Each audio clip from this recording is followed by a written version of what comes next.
कभी अवंती नगर के नाम से जानी जाने वाली उज्जैनी नगरी महाकाल की नगरी के नाम से भी जानी जाती है, क्योंकि यहाँ के महाकाल की महिमा निराली है।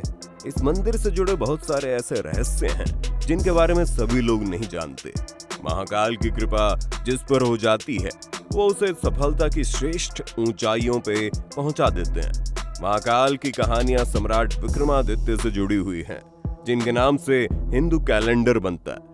विक्रम संवत के अनुरूप काल की गणना की जाती है। हमारे आज की वीडियो में आखिर तक बने रहना, क्योंकि इस वीडियो में महाकाल की कृपा भी शुरू से लेकर आखिरी तक बरस रही है। आइए जानते हैं इस मंदिर से जुड़े कुछ रहस्य। चिता की भस्म उसे होती है भस्म आरती। पहले इस मंदिर का नियम ये था कि यहाँ हर रोज ताजी जली हुई चिता के राख से भगवान शिव की भस्म आरती की जाती थी। लेकिन एक बार ऐसा हुआ कि उज्जैन के शमशान में कोई चिता नहीं जली। तब भगवान की भस्म आरती करने के लिए उस समय के पंडित जी ने अपने बेटे की बलि देकर उसकी चिता जलाई और फिर उसकी भस्म से भगवान की आरती की। ये देखकर भगवान काफी प्रसन्न हुए और वो स्वयं प्रकट हुए। उन्होंने पंडित जी के बेटे को जिंदा कर दिया और कहा कि आज से कपिला गाय के कंडे जलाकर उसकी राख से उनकी आरती की जाए। तब से लेकर अब तक उज्जैन में कपिला गाय के कंडे की राख से आम की लकड़ी, शमी के पत्ते, बेल, अमलतास की लकड़ी को जलाकर भस्म तैयार की जाती है। फिर उसी से भगवान की भस्म आरती हो जाती है। इस नगर में हमेशा एक ही राजा रहता था। कोई भी राजा, मंत्री, राज्य या राष्ट्रीय अध्यक्ष इस नगरी में रात्रि विश्राम नहीं कर सकता। मनुष्य के रूप में उज्जैन के अंतिम राजा सम्राट विक्रमादित्य ही रहे। उनके बाद यहाँ पर कोई भी अन्य राजा बनना तो दूर, एक रात भी यहाँ पर नहीं बिता सकता, क्योंकि यहाँ पर एक ही राजा है और वो है स्वयं महाकाल। यही वजह है कि कोई भी राजा यहाँ रात्रि विश्राम नहीं करता। आज के दौर में मंत्री, मुख्यमंत्री, प्रधानमंत्री या किसी अन्य राष्ट्र के राष्ट्रीय अध्यक्ष इस नगर में रात्रि विश्राम नहीं करते। ये केवल अंधविश्वास नहीं, बल्कि लोगों के द्वारा प्रत्यक्ष अनुभव किया हुआ सत्य है। एक बार देश के चौथे प्रधानमंत्री मोरारजी देसाई महाकाल की महाआरती में शामिल होने के लिए आए थे और उसके बाद यहीं रात्रि विश्राम के लिए रुक गए। इसके बाद मोरारजी देसाई की सरकार गिर गई और वो प्रधानमंत्री नहीं रहे। हाल ही के समय में कर्नाटक के मुख्यमंत्री BS येदियुरप्पा भी उज्जैन आए थे और वो भी यहाँ रात्रि विश्राम करने रुक गए। लेकिन इसके कुछ समय बाद ही कर्नाटक में उनकी भी सरकार गिर गई। श्री नागचंद्रेश्वर मंदिर,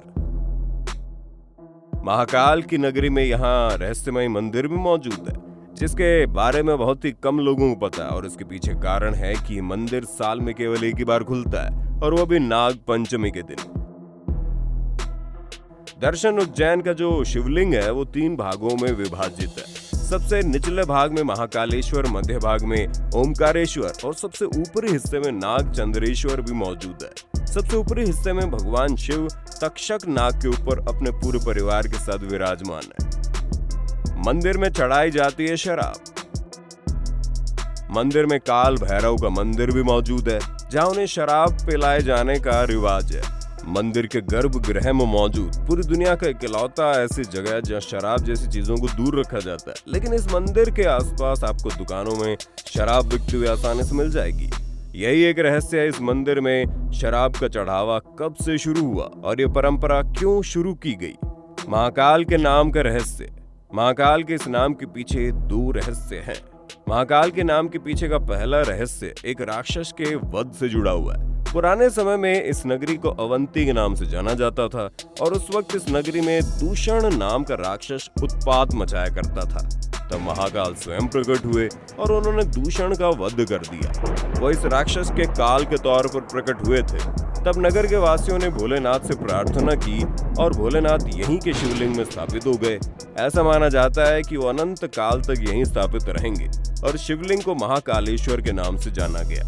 महाकालेश्वर का नाम का दूसरा रहस्य इस प्रकार है। काल शब्द का अपने आप में 2 अर्थ हो जाता है। पहला होता है समय और दूसरा होता है मृत्यु। लेकिन उज्जैन के मंदिर में प्राण प्रतिष्ठित शिवलिंग को महाकाल कहते हैं और ऐसा इसलिए क्योंकि प्राचीन समय में पूरे विश्व का मानक समय चक्र यहीं से निर्धारित होता था, इसीलिए इसे महाकाल कहा गया। जूना महाकाल। कहते हैं मुगलों ने जब मंदिर पर आक्रमण किया, ज्योतिर्लिंग यहाँ के पुजारियों ने भगवान शिव को छुपा दिया और उसके जगह दूसरा शिवलिंग रख दिया। बाद में उस पुराने शिवलिंग को भी स्थापित कर दिया गया। तब से उसे जूना महाकाल कहा जाता है। दक्षिणमुखी शिवलिंग। दुनिया में कहीं भी जितने भी शिवलिंग स्थापित है उनकी जिलहरी का मुंह उत्तर की तरफ है,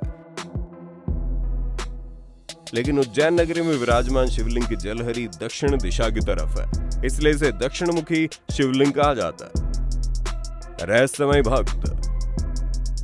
मंदिर के चमत्कारों से जुड़ी कहानियां बहुत सी है, लेकिन उनमें से एक कहानी यह है कि जो मंदिर के सीसीटीवी कैमरे में रिकॉर्ड हो गई और मंदिर के ही किसी सदस्य ने उसे सार्वजनिक भी कर दिया।